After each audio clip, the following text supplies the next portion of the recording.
श्री कृष्ण गोविंद हरे मुरारी, हे नाथ नारायण वासुदेवा। जय श्री कृष्णा। प्रिय भक्तजनों, आज हम आपको श्रीमद् भागवत महापुराण के तृतीय स्कंद के 6वें अध्याय की कथा सुनाएंगे, जिसमें कि विराट शरीर की उत्पत्ति का वर्णन सुनाया जाएगा, जो कि मैत्रेय ऋषि विदुर जी को यह वर्णन सुनाएंगे। तो आइए भक्तों, हम अपनी कथा को प्रारंभ करते हैं। उससे पहले जो भक्त हमारे चैनल पर नए आए हैं, जिन्होंने अभी तक हमारे चैनल को सब्सक्राइब नहीं किया है, वो हमारे चैनल को सब्सक्राइब कर वीडियो को लाइक करें और कमेंट में राधे राधे तो अवश्य लिख दिया करें। भक्तों, आइए कथा को प्रारंभ करते हैं। श्री मैत्रेय ऋषि ने कहा, सर्वशक्तिमान भगवान ने जब देखा कि आपस में संगठित न होने के कारण ये मेरी महतत्व आदि शक्तियां विश्व रचना के कार्य में असमर्थ हो रही हैं, तब वे काल शक्ति को स्वीकार करके एक साथ ही महतत्व, अहंकार, पंचभूत, पंच तन्मात्रा और मन सहित 11 इंद्रियां, इन 23 तत्वों के समुदाय में प्रविष्ट हो गई। उनमें प्रविष्ट होकर उन्होंने जीवों के सोए हुए अदृष्ट को जागृत किया और परस्पर विलग हुए उस तत्व समूह को अपनी क्रिया शक्ति के द्वारा आपस में मिला दिया। इस प्रकार जब भगवान ने अदृष्ट को कार्योन्मुख किया, तब उस 23 तत्वों के समूह ने भगवान की प्रेरणा से अपने अंशों द्वारा आदिपुरुष विराट को उत्पन्न किया। अर्थात जब भगवान ने अंश रूप से अपने उस शरीर में प्रवेश किया, तब वह विश्व रचना करने वाला मैं तत्वादि का समुदाय एक दूसरे से मिलकर परिणाम को प्राप्त हुआ।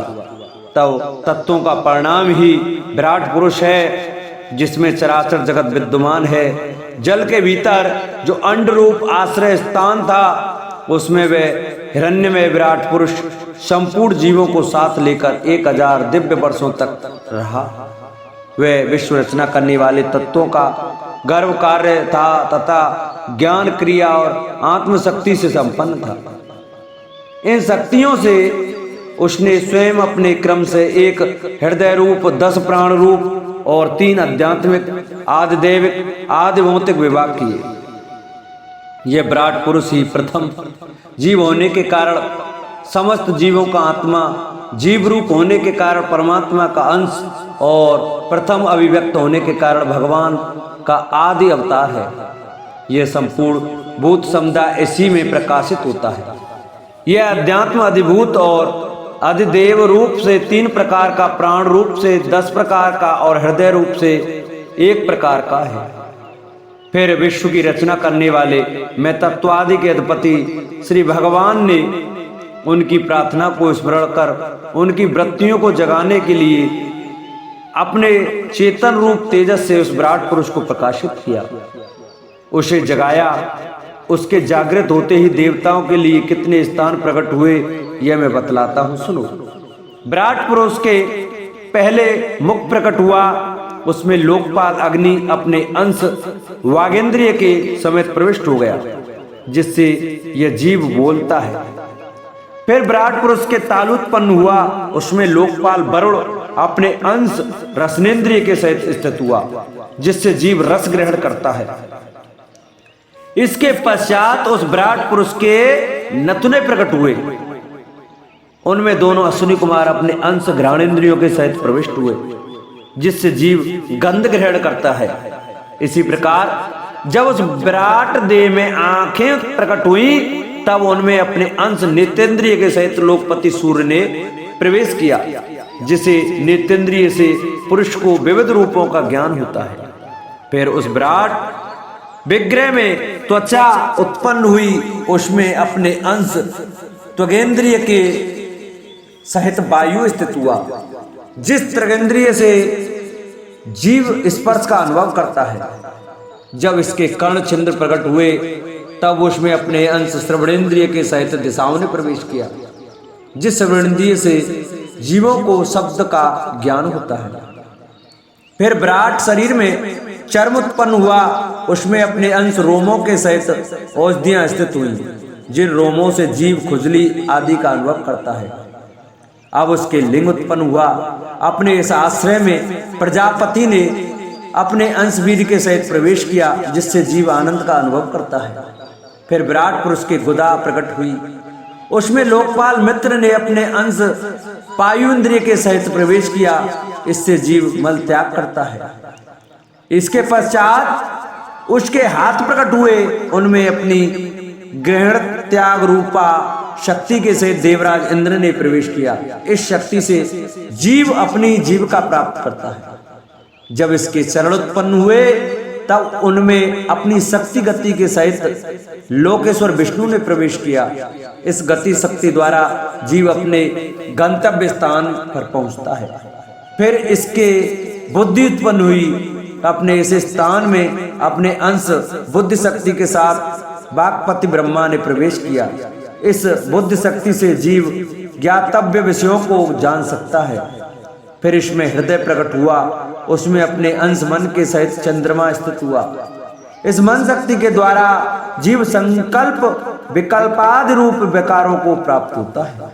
तत्पश्चात विराट पुरुष में अहंकार उत्पन्न हुआ।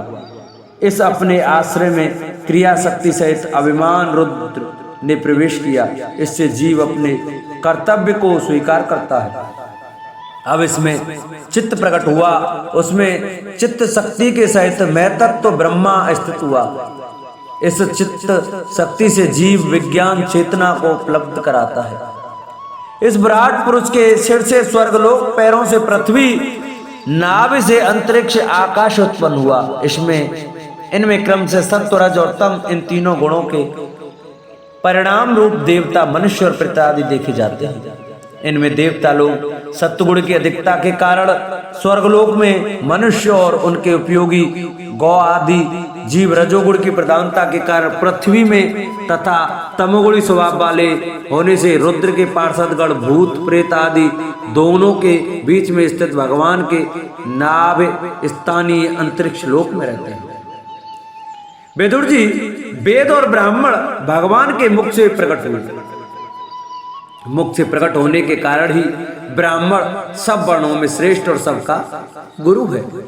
उनकी भुजाओं से क्षत्रिय वृत्ति और उसका अवलंबन करने वाला क्षत्रिय वर्ण उत्पन्न हुआ, जो विराट भगवान का अंश होने के कारण जन्म लेकर सब वर्णों के चोर आदि के उपद्रवों से रक्षा करता है। भगवान की दोनों जांघों से सब लोगों का निर्वाह करने वाली वैश्य वृत्ति उत्पन्न हुई और उन्हीं से वैश्य वर्ण का भी प्रादुर्भाव हुआ। यह वर्ण अपनी वृत्ति से सब जीवों की जीविका चलाता है। फिर सब धर्मों की सिद्धि के लिए भगवान के चरणों से सेवा वृत्ति प्रकट हुई और उन्हीं से पहले उस वृत्ति का अधिकारी शूद्र वर्ण भी प्रकट हुआ, जिसकी वृत्ति से ही श्री हरि प्रसन्न हो जाते हैं। ये चारों वर्ण अपनी अपनी वृत्तियों के साथ जिनसे उत्पन्न हुए हैं, उन अपने गुरु श्री हरि का अपने अपने धर्मों में चित्त शुद्धि के लिए श्रद्धा पूर्वक पूजन करते हैं। विदुर जी, यह विराट पुरुष काल कर्म और स्वभाव शक्ति से युक्त भगवान की योग माया के प्रभाव को प्रकट करने वाला है। इसके स्वरूप का पूरा वर्णन करने का कौन साहस कर सकता है। तथापि प्यारे विदुर जी, अन्य व्यवहारिक चर्चाओं से अपवित्र हुई अपनी वाणी को पवित्र करने के लिए जैसे मेरी बुद्धि है, जैसे मैंने गुरुमुख से सुना है, वैसा श्री हरि का स्वयं वर्णन करता हूँ। महापुरुषों का मत है कि पुण्य श्लोक शिरोमणि श्री हरि के गुणों का गान करना ही मनुष्यों की वाणी का तथा विद्वानों के मुख से भगवत कृपा, भगवत कथामृत का पान करना ही उनके कानों का सबसे बड़ा लाभ है। वत्स, हम ही नहीं, आदि कवि ब्रह्मा जी ने 1000 दिव्य वर्षों तक अपनी योग परिपक्व बुद्धि से विचार किया, तो भी क्या वे भगवान की अमित महिमा का पार पा सके। अतः भगवान की माया बड़े बड़े मायावियों को भी मोहित कर देने वाली है, उसकी चक्कर में डालने वाली चाल अनंत है। अतः स्वयं भगवान भी उसकी था नहीं लगा सकते, फिर दूसरों की तो बात ही क्या है। जहाँ न पहुंचकर मन के सहित वाणी भी लौट आती है, तथा जिनका पार पाने में अहंकार के अभिमानी रुद्र तथा अन्य इंद्रियां धिष्ठाता देवता भी समर्थ नहीं है, उन श्री भगवान को हम नमस्कार करते हैं। बोलो भागवत भगवान की जय, बोलो व्यास भगवान की जय, बोलो परीक्षित भगवान की जय, बोलो परीक्षित महाराज की जय। जिन भक्तों को हमारी ये श्रीमद् भागवत महापुराण की कथा अच्छी लगी हो वो हमारी वीडियो को ज़्यादा से ज़्यादा शेयर करें। और भक्तों जिन्होंने अभी तक हमारे चैनल को सब्सक्राइब नहीं किया वो चैनल को सब्सक्राइब करें। और भक्तों कमेंट में इतना तो कष्ट किया करें कि राधे राधे जय श्री कृष्ण अवश्य लिख दिया करें। बोलो भागवत भगवान की जय।